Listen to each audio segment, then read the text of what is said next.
years ago, here at TED, I reported that we had discovered at Saturn with the Cassini spacecraft an anomalously warm and geologically active region at the southern tip of the small Saturnian moon Enceladus.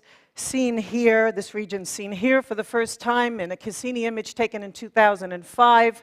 This is the South Polar region with the famous tiger stripe fractures crossing the South Pole, and seen just recently in late 2008. Here is that region again, now half in darkness because the southern hemisphere is experiencing the onset of August and eventually winter.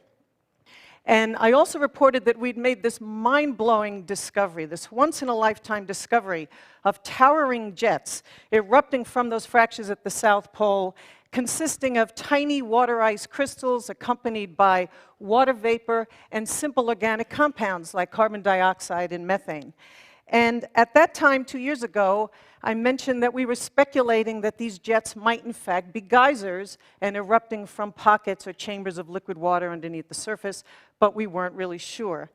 However, the implications of those results of a possible environment within this moon that could support prebiotic chemistry and perhaps life itself were so exciting that in the intervening 2 years, we have focused more on Enceladus. We have flown the Cassini spacecraft by this moon now several times, flying closer and deeper into these jets, into the denser regions of these jets, so that now we have come away with some very precise compositional measurements.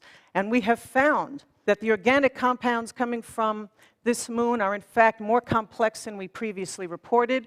While they're not amino acids, we're now finding things like propane and benzene, hydrogen cyanide and formaldehyde.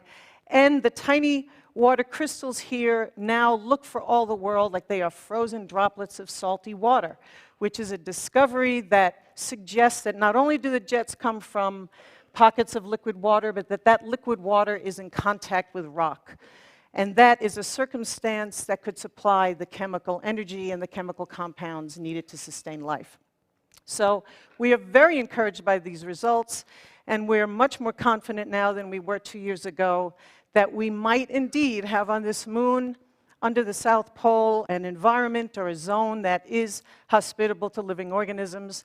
Whether or not there are living organisms there, of course, is an entirely different matter, and that will have to await the arrival back at Enceladus of a spacecraft, hopefully sometime in the near future, specifically equipped to address that particular question.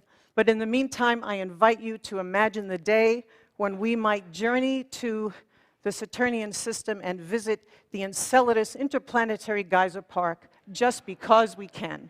Thank you.